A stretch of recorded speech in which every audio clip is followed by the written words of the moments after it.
All right, guys, Damian Lillard just dropped 60 points, and he did it on 29 shots.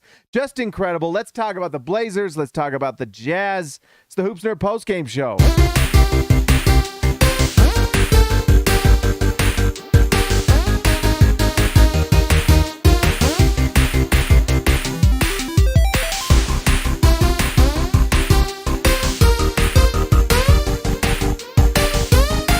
All right, guys, before we get into it, let's just give a shout out to our sponsor, Prize Picks, who sponsors the channel up to $100 match. Wow, I'm screwing up this read. Use promo code HoopsNerd at prizepicks.com. They will match up to $100. That's free money. You sign up with Prize Picks, you use promo code HoopsNerd, they will match up to $100. You want to do a $10 bet on Damian Lillard scoring over 24 points? You would have hit tonight, okay? You would have hit with ease. Anyways, go to prizepicks.com. It's a lot of fun. Promo code HoopsNerd. It supports the channel. I'd appreciate it. All right, Damian Lillard is the name of the game tonight. He was incredible. Let's just pull this up. He played 39 minutes. So he did play a good amount of time, but I think part of that was because he was kind of excited to hit a big amount. But yes, 60 points for Damian Lillard, and he did it with ease. Look at this. 21 for 29. He was all over the floor, and it wasn't just threes. He was slicing and dicing and getting to the rim and then knocking down threes. It's interesting. I wrote about Damian Lillard in the pregame on SLC Dunk. You can go read it if you want. And I just mentioned that he takes 10 to 15 threes. And I looked at their the Blazers have been really struggling for the last 20 games. Damian Lillard has been assisting the ball like crazy. Tonight, he actually has, just 8 assists, although, just 8. 8 assists, 7 rebounds. But one thing he's been doing lately has been assisting the ball a lot more, like averaging 11 assists in their last 3 games. Tonight, he has 8, but man, he absolutely detonates. He's been shooting 33% in their last 10. Tonight, he absolutely came back to superstardom. He was 9 for 15, obviously. Just an absolute dominant vintage Dame game. It's crazy. They put a graphic up on the Jazz broadcast. Obviously, if you're a Blazers fan, you're watching the Blazers broadcast. But on the Jazz, when they put up players who have scored their career highs against the Jazz, or the largest career highs against the Jazz, 2 of them in the top 5 are Damian Lillard, where he scored 60 and 59. So Damian Lillard, his eyes just light up when he sees the Utah Jazz are coming to town, or if he gets to go to SLC. By the way, shout out to Damian Lillard, former Weber State. What was it? What do they have? The Cougars or Animals? What do they have in Weber State? Railroads and trains and I don't know. I think it's the Wildcat. That's right. It's the Weber State Wildcats. So former Weber State Wildcat, Damian Lillard. So basically, all of us in Utah get to celebrate Damian Lillard's performance tonight because he came from Ogden, Utah. So shout out to Damian Lillard.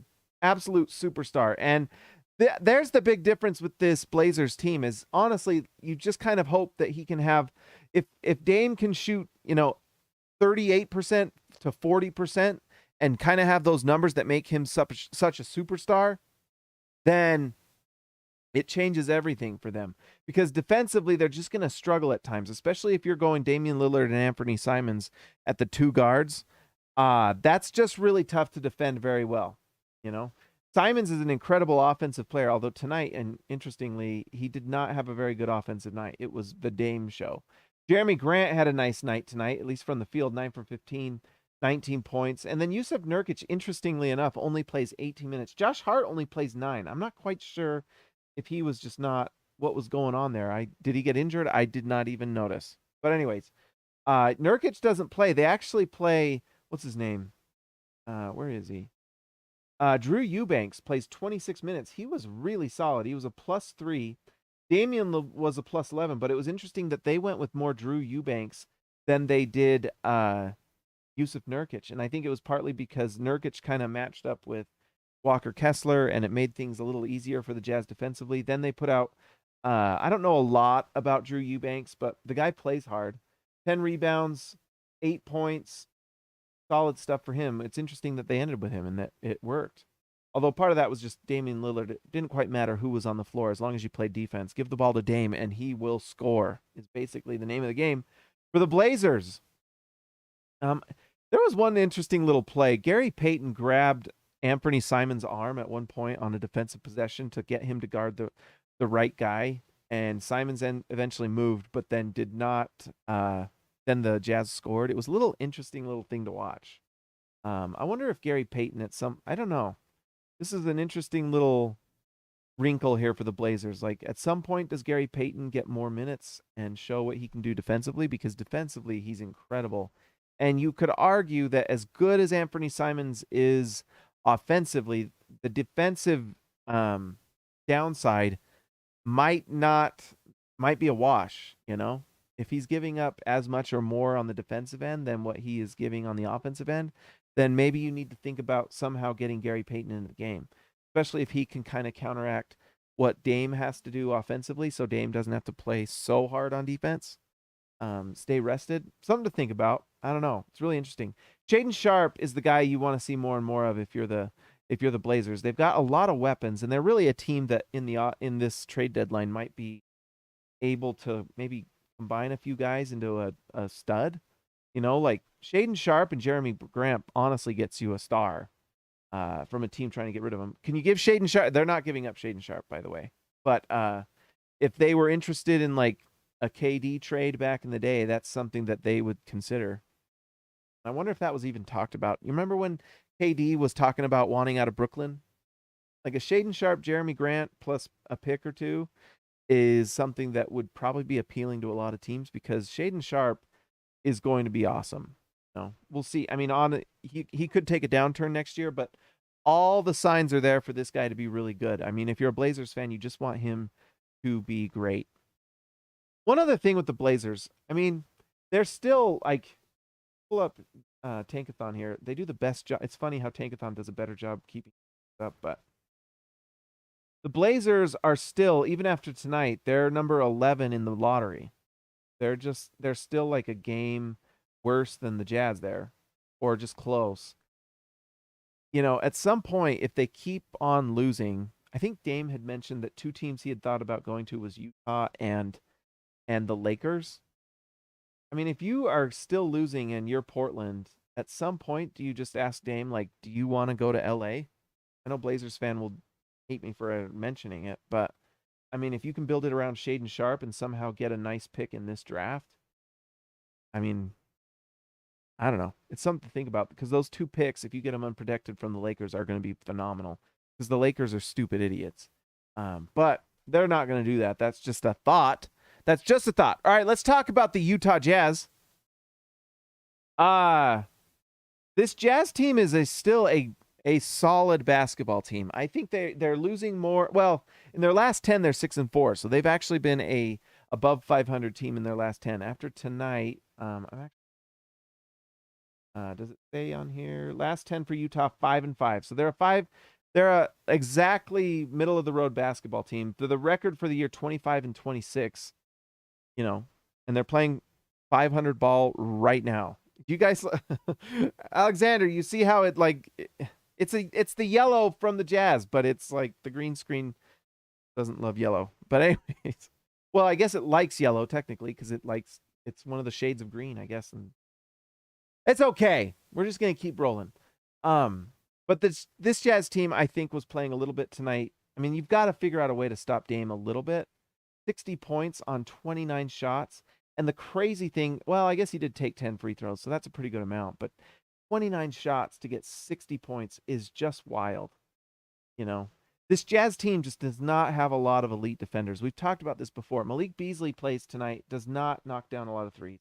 This is not helping. The Jazz put out a fun video about him going to the 3-point contest. This did not help it. But he did score 10 points. And Malik Beasley tries on defense, but, you know, like we've done this exercise before. I don't think anyone would call Malik Beasley like an elite defender. Yeah, he's like an average defender. Lauri Markkanen, same thing. He's not an elite defender, but he can be average. He tries. He tries for sure. And he is big, so that helps him. Kessler, we know what Kessler can do protecting the rim. He played 20 minutes tonight. He kind of kind of struggled a little bit tonight. -15. He really, this was a rookie night for Walker Kessler. But anyways, Jordan Clarkson, probably a very negative defender, and Mike Conley at his age right now is an average defender at best, you know, and you don't want him playing too hard because you don't want him to get injured. So average to bad is what the Jazz defense is, and that's part of why Dame went off tonight, because the Jazz don't have it. Colin Sexton is an average to bad defender. I mean, he tries, the effort's there, and I love it, but he still gets cooked sometimes. And Jared Vanderbilt they have coming off the bench because Walker Kessler's been incredible. You know, Ochai Agbaji is the guy that really has a potential, but it's still potential. He's still figuring it out. He's super athletic. He can knock down threes, and so he's kind of that prototypical Danny Green style player, but he's not quite there yet. He needs time to develop. And I think he can. I mean, he's athletic, and if he can kind of figure out and show that he can learn how to defend guys one-on-one, especially in the high pick and roll. If you can guard the high pick and roll, maneuver screens, and really control what the ball handler's doing, then you can become great. But that's much easier said than done. But Ochai Agbaji has the tools and the talent to do it. Can he put it together and really develop? That's the question. But having said that, the Jazz are a very bad basketball team. And like we've said, and I will refresh this so it includes tonight's stats, but Utah is the number 26 defense in the league. They're just really bad. Portland is sitting right here at 22. They're just not a good basketball team defensively. They're just not. And that's why Dame went off. By the way, if you're using prize picks, go for the over for players playing the Jazz, especially like guards and now that Walker Kessler's playing more, maybe not quite with centers, but man, go for guards on the over because it is just pretty automatic. The difference is offensively, Utah is still number 4. This has dropped a tiny bit. I looked this up. One thing that's interesting for Utah, because Walker Kessler has been playing more, you can go read about it in the preview on SLC Dunk. Obviously, the game's over, so you're probably not going to go read that. But in the last 7 games, Walker Kessler has started. And the interesting stat that I found with that is they're a top 10 team. Let's see. Let's show you guys. So, oh crap.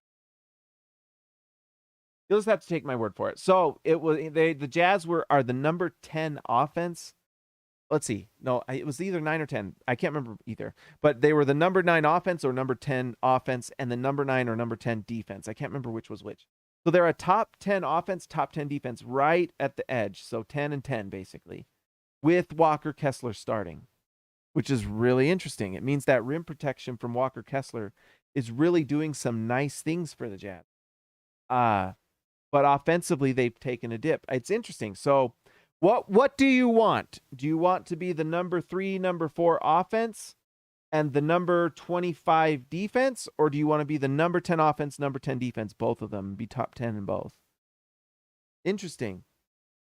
You jump 15 spots defensively with Walker Kessler. It's pretty incredible what he's doing from the center position. Obviously, tonight it wasn't quite there, and the Jazz will get a dip in that from Dame's monster night. But Kessler is showing that he is definitely a piece from the future. And the rumor came out again, reiterated again. We've heard it from like 3 or 4 people by the mouth of 2 to 3 witnesses. But anyways, Walker Kessler and Lauri Markkanen are the only untouchables on this Jazz team. Everyone else can be had for the right price. So, and part of that is that impact that Kessler has. He's going to have nights like tonight. It's hard to be a rookie in the NBA. You're playing teams and players that are just absolutely peak elite athletes and skilled more than anyone on this planet. And every single night is a new challenge with a new player who has different style, different things, different strengths, weaknesses. It's really hard. It's really hard to be great in the NBA. And so as a rookie, you've just got learning experiences every night. And then you have a night where Dame goes off like he does tonight. And it's just really hard sometimes to keep Walker Kessler on the floor. That's why I think it was interesting they went with like Rudy Gay. And that actually worked pretty well. I mean, the Jazz, for all the, Dame scores 60 points in this win. The Jazz only lost by 10.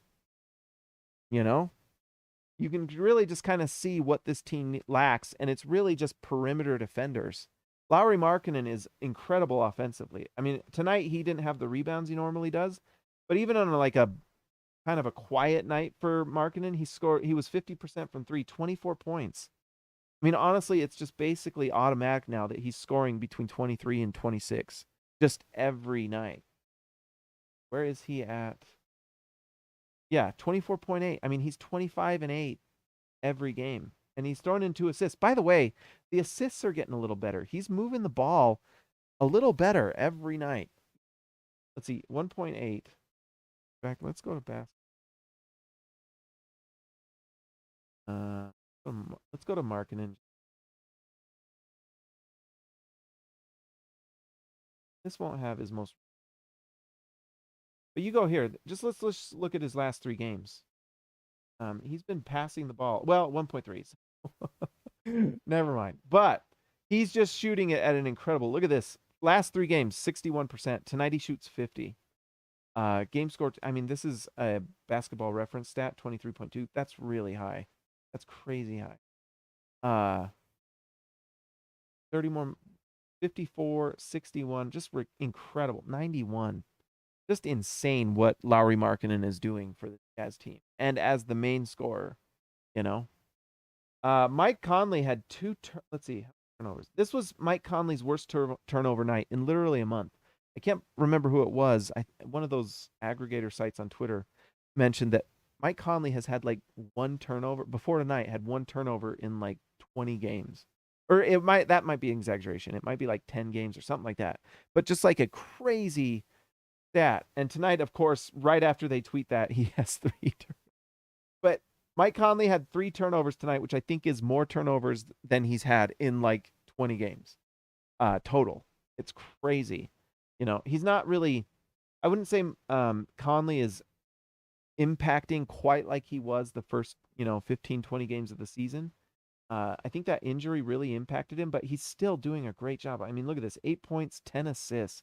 10 assists. That's just great stuff from Conley. And, he's playing really well, and you gotta think that the Clippers, who are very interested in him, are watching. Man, if he can put this type of stuff up for a contender like the Clippers and just kind of be a secondary or third option in terms of just ball handling, that's pretty incredible. Jordan Clarkson struggled from the field, but he did shoot the 3 well. Minus 19. I think this is basically the Dame effect. Dame was absolutely going crazy on everyone, not just Jordan Clarkson, but Conley, Sexton, everybody. No one could stop him. Taylor Horton Tucker had a pretty nice little night. I mean, he's been putting together quietly a few good games. 5 for 9 tonight, 1 for 3. He did, that's fouls. He fouled a lot. 5 fouls in 13 minutes, that's a lot. But let's see, how many assists? 2 assists. Oh no, that's Nikhil. Nikhil came in and threw around 2 assists for THT. Interesting. I guess something to watch, especially if the Jazz make some trades. We'll probably see a lot more Taylor Horton Tucker, probably a lot more Nickeil Alexander-Walker, unless he's thrown in a trade. I'll be honest, the team looked a little discombobulated tonight, and sometimes the discombobulated effect maybe comes from the fact that some players know that certain things might be coming, like a trade. Hard to be super engaged and super into everything if you know that maybe next week you're going to be on a different team. I don't know. That's just a theory. That's just an observation. But that could be something that was making this team a little less combobulated, right? I think that's all I got tonight, guys. A loss for the Jazz, but that does help the lottery odds. If you'll notice, the Jazz are back in the lottery with that loss. 26 losses ties them with the Lakers, puts them right behind the stupid idiot Toronto Raptors, who just can't seem to win a game. It's crazy how annoyingly bad the Toronto idiot Raptors are. Figure it out. Figure it out, Raptors. Get better. The Lakers, did they lose tonight? I think they might have lost. Those dummies got to figure out how to play, although Anthony Davis is back, so you should see the Lakers improve. Washington as well. They've won 4 in a row. Look at that. Figuring it out. They're trying to help the Jazz get Wembanyama. That's what they're trying to do. And Chicago, look at this, 6-4 in their last 10. Oklahoma City, 7-3 in their last 10. So this is the time for the Jazz to make a move. It really is. It really is. And you're just not going to be one of the successful teams in the playoffs if you don't have good perimeter defenders. You just have to. And like we always say, Harlabaugh was right when he said it. The most difficult commodity in the league is getting elite perimeter defenders, whether it's guards or wings, especially wings. Elite perimeter defenders that can play lockdown defense. I mean, that's why Drew Holiday is so incredibly valuable. Probably the most underappreciated player in the NBA is Drew Holiday because of that defense. That defense is magnificent. And the fact that he can shut down guards, he's not, I don't know if he's had good nights, I don't know what the head-to-head with Dame is, but you can imagine that Damian Lillard wouldn't be doing this if someone like Drew Holiday was guarding him tonight. And the Jazz just don't have a guy like that. They just don't. So someone like Dame can just absolutely cook and take advantage of everyone on the floor. Plus, Dame's just a superstar. It's just what happens. Sometimes superstars get hot and just look incredible, and that's what Dame did tonight. Let's see. I think that's. So let's do our nightly tankathon. Let's see what pick the Jazz get. Shall we? The Utah Jazz now have their pick in the lottery, and my guess it's going to stay there because February 9th is a-coming. Let's see. We are about 2 weeks away from trade deadline. That's crazy. That's crazy. All right, should we see what the Jazz get? Are you ready? Let's see. Oh, skunked. But look at this. Minnesota at 14, Utah at 13. They get the 13 and 14 pick in a loaded draft. I think the Wolves won tonight, actually. Dumb idiots. That gets you Anthony. I'm just calling everyone idiots tonight. I'm sorry. Anthony Black and Bryce Sensabaugh. 2 players at 6'6" and 6'7". Nice players, honestly. If you ended with that, that's a nice haul. Bryce Sensabaugh, from what I've heard, is kind of like a Jordan Clarkson type. Anthony Black is kind of a do-it-all big guard that can pass the ball pretty surprisingly well. That's one thing. I was watching Anthony Black film, and that's one thing that stands out to me is the guy can pass the ball. And here's the thing. Lots of guys can shoot the ball. Sensabaugh can just flat out score it. Look at that, 26 points. That guy can absolutely light it up. But can you move the ball within an offense? That will help you out in Will Hardy's offense, and any offense, really. Can you be a threat in multiple ways? And so, I don't know. I hope the Jazz end up with Anthony Black. I'll be honest. Like, I think the Warriors pick is going to be in this area. I mean, if you can get Casey Wallace, this guy, to be honest, his best case scenario might be Drew Holiday. 6'4" guard. That guy is like tough as a brick wall. That guy is tough.